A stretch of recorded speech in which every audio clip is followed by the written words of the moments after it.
Hey, welcome back to the latest episode of Drinks with Darin. It is February and the market is still pretty booming out there. If you're new to Drinks with Darin, we talk all about what is going on with the real estate market in Surrey, BC and surrounding areas. And I've got my partner here, Adam Howsam. Hey, how's it going? I'm here, first episode of Drinks with Darin. Looking forward to it. So many of you might have met Adam in the past. Adam has been together with me for how long now? 2 years? Yeah, about 2 years now, licensed for 5, so. He has been an integral part of our real estate team, and many of you may have even noticed that we rebranded recently as the Germyn Group. There's 3 of us now, and we'll bring Sierra, our administrator, on in the next video, but I want to make sure everyone got to know Adam. We're going to drink some beer today, we're going to talk real estate, and we're going to make sure you guys get everything that you need when it comes to your real estate needs. So here we go. Now, Adam has seen a lot of these Drinks with Darin videos. He actually edits a lot of them, and what's the most important part about Drinks with Darin videos? The beer, come on. The beer. So today we are getting into, if you haven't had this one, I know Adam's tried it. Yeah. These are called 33 Acres of Oceans. They're made, Ocean. Singular. They're brewed in Vancouver, BC. This is probably one of my favorite new discovery beers. So if anybody out there is looking for something nice to try on the weekend, this is certainly one to go for. Shall we? We shall. Okay, let's get into these here. So while we are pouring into our newly branded Drinks with Darin glasses, as you know, if you're a regular watcher or a subscriber to our YouTube channel, we are giving away some of these branded glasses to our new subscribers each month. So we have great news for someone who watches our videos regularly as a winner of these glasses. That's right. So the winner of this month's Drinks with Darin, Sophie and Craig. Congrats, you guys. Thanks for being big supporters of our channel, and we will get you those glasses to you ASAP. So if you want to get a glass like this, be sure to hit the subscribe button. We work really hard on bringing you guys really great content when it comes to anything real estate in Surrey and surrounding areas. So subscribe, make sure you don't miss out on any of the videos, any of the content that we're posting regularly, right? That's right. Cheers. Cheers. That has got to be one of my absolute favorites. That is delicious. Okay, so not only are we going to get into the stats today, but we're also going to get into a question that Adam and I are hearing absolutely all the time. And it's actually a 2-part question. One is it a good time to buy, and is it a good time to sell? With everything going on in the market is crazy. It still has been relatively crazy. Many of you might have seen the video I posted about 2 weeks ago saying the market has peaked, and we're certainly starting to see signs of the market changing. And when I say changing, I mean transitioning back to having a little more favor for the buyers. So Adam helps primarily with a lot of our buyer clients. And Adam, what are you noticing when you're helping people look to buy homes? Like, what are you seeing frequently out there in terms of, like, is it really a good time to be buying property right now? So we've noticed that in December and January and even early February that there was not a lot of listings to look at, crazy multiple offers and just prices that are just outstanding.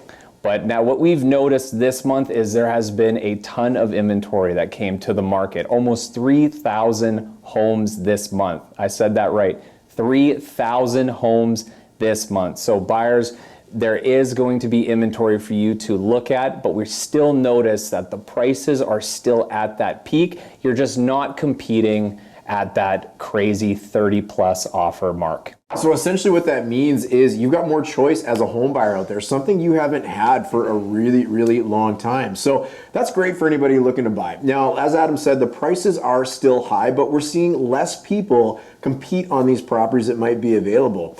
I have a little bit of an interesting lens compared to Adam. Adam, again, helps a lot of the buyers, and I'm kind of more primarily for the listings or the sales right now.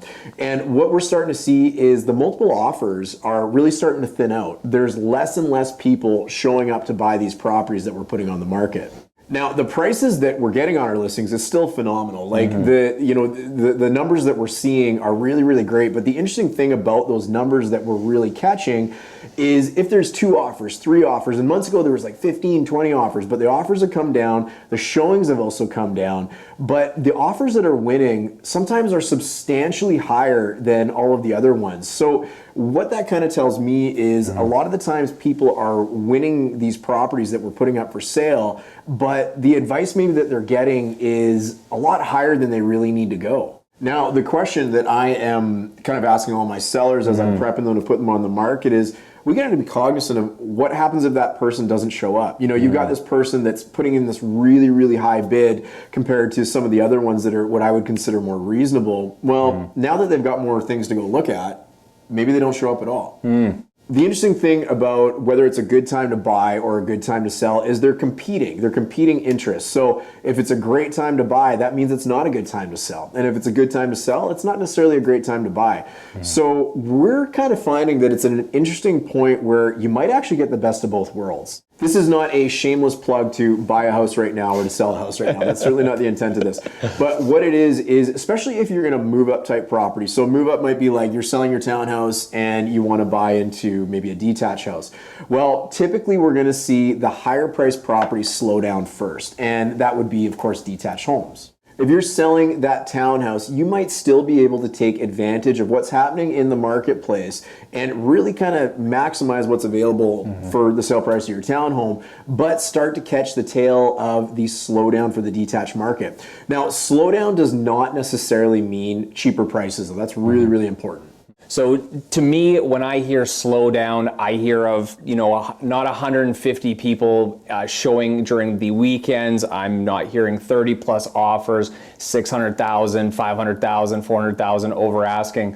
When I hear of slowdown, it's now giving the buyers the ability to get into the homes, to write, you know, good, strong offers, and for them to have a better opportunity of getting that property. The funny thing is, you still might be hearing about these homes that are selling, and we see it all the time. We got a lot of realtors on our Facebook page as an example, and we see all these homes that are selling for $400,000 over asking, or whatever the number is, and that gets, you know, home sellers really quite excited. But here's the problem with that.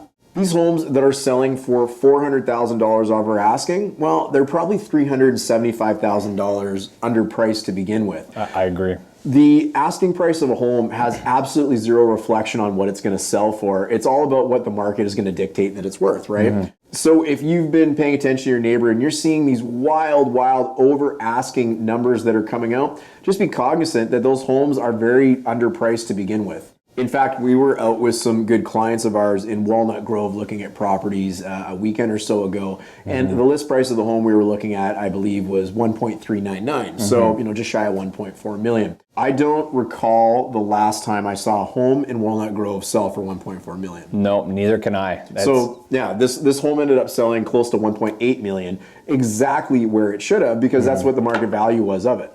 So the point of this whole story is just don't be fooled of what these asking prices are these astronomical numbers sold over asking price, because it's all just kind of fake. So now that you kind of know a little bit about what's going on in the market, Adam, like, what's the best thing for people to do to keep on top of this stuff? Subscribe to the YouTube channel. That's right. Subscribe, and if you have anything to add, any questions you may have, just put a comment in the section below. So a lot of you jump onto these videos as well because you want to know what the stats are, what's going on in the Fraser Valley, and these are going to kind of blow your mind. So let's get right into them. So before we get into the price rises of the last little bit, and we're all hoping that they're going to be rises likely that's watching this video, but I want to get into a little bit what Adam was saying about the amount of sales and the amount of listings that are happening. So obviously the month of February is still happening, but as an example, the statistics released by the Fraser Valley Real Estate Board at the end of January or early February, they stated that we had about 1,300 sales in the whole entire board, but that was a 27% decrease from the previous month of December. So you got less sales happening by quite a bit. And this month we have 2,100 listings, which is a 67% increase from last month. So that's a ton, right? Like, you've got more listings coming on, so this is going up, and you've got less sales happening. So we're creating a bigger gap there,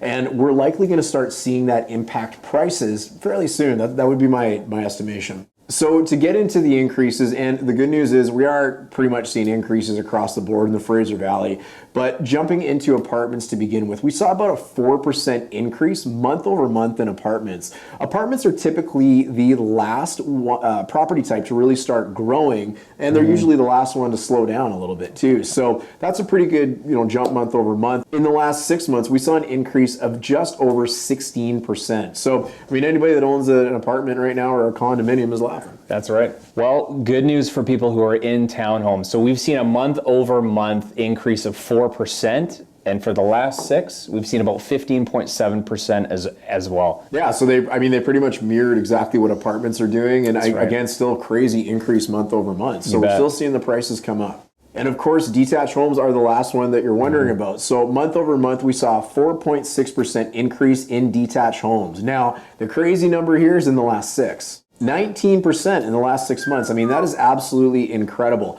So if all the stuff that we're kind of predicting here with the sales going down and the listings going up, that's right. My estimation is that's going to start to affect the detached home market first. So as we move forward and you're subscribed, you're watching these videos, it'll be interesting to see how the detached home market is impacted and whether it's impacted first. That's right.